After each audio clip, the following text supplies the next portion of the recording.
5 सितंबर को शिक्षक दिवस क्यों मनाया जाता है, ये तो पूरा हिंदुस्तान जानता है। लेकिन इसके पीछे की कहानी है क्या, वो आज मैं आपको बताने जा रही हूं।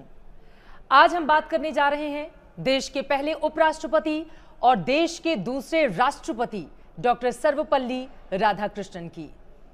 डॉक्टर राजेंद्र प्रसाद देश के पहले राष्ट्रपति जिनका कार्यकाल 1962 में समाप्त हो गया और उसके बाद देश के सर्वोच्च पद की कमान सौंपी गई डॉक्टर सर्वपल्ली राधाकृष्णन को। अपनी जिंदगी के 30 सालों से ज्यादा का वक्त इन्होंने शैक्षणिक कार्यों में गुजारा, लेकिन उसके बाद आखिर इतने बड़े पद तक, इतने बड़े ओहदे तक वो पहुंचे कैसे, ये जानना हम सभी के लिए बेहद जरूरी है।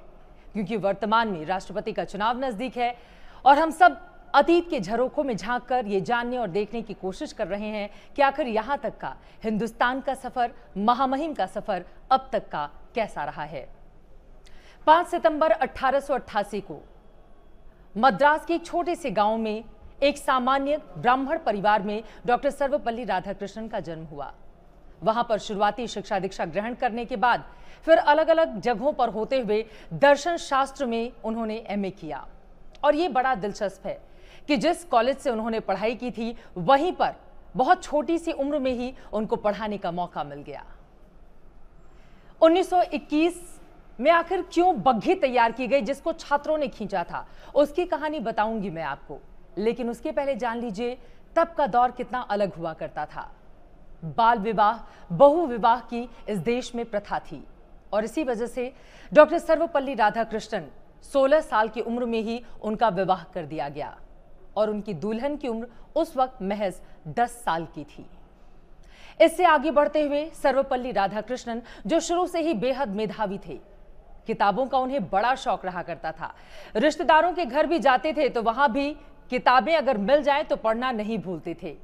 यही कारण था कि दर्शन शास्त्र की एक किताब एक रिश्तेदार के घर उनके हाथ लगी और फिर क्या था, उन्होंने तय कर लिया कि अब तो मैं अपनी आगे की पढ़ाई इसी विषय में जारी रखूंगा। साल 1916 मद्रास के रेजिडेंसी कॉलेज में सहायक प्राध्यापक के रूप में उन्होंने अपनी शुरुआत की और उसके बाद फिर जीवन में कभी भी पीछे मुड़कर नहीं देखा।